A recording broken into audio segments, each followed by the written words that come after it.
Des écouteurs qui imitent les perles que portaient les officiers de la cour royale durant la dynastie Qing. Des chapeaux parasols qui ressemblent aux coiffes portées par les ministres Qing. Des éventails imprimés des paroles de l'empereur Yongzheng qui disent « C'est le type d'homme que je suis ».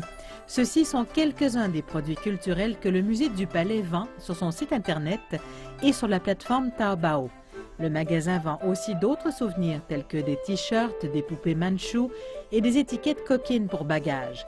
Ces articles amusants et mignons qui marient le patrimoine historique aux technologies et subtilités d'aujourd'hui rapprochent la culture traditionnelle et le grand public.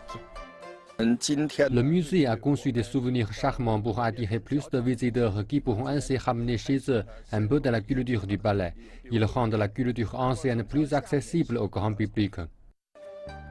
Du musée du Palais ou sur Taobao que l'on peut trouver ces babioles. Le studio culturel et créatif qui a ouvert en septembre 2015 en offre aussi.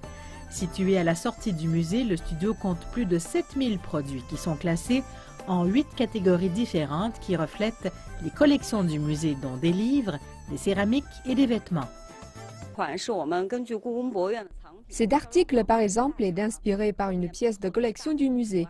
L'original a été utilisé par une impératrice. Le modèle était très chic pour l'époque et symbolise de beaux. C'est ici la dernière pièce que les gens visitent avant de guider. Ça pourrait être un endroit où les visiteurs acquièrent une meilleure compréhension du musée. Nous espérons y aménager un lieu pas seulement pour y vendre des souvenirs, mais aussi un lieu pour mieux comprendre ce qu'est réellement la culture traditionnelle de la cité interdite.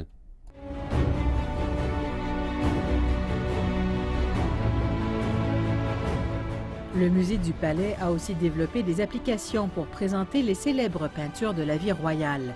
Les visiteurs peuvent en apprendre davantage sur cette époque et mieux comprendre comment on y vivait.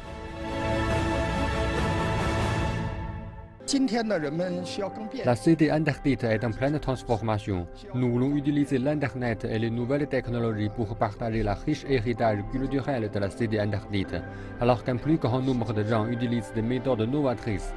Dans cette manière, les jeunes prendront goût à la culture traditionnelle chinoise.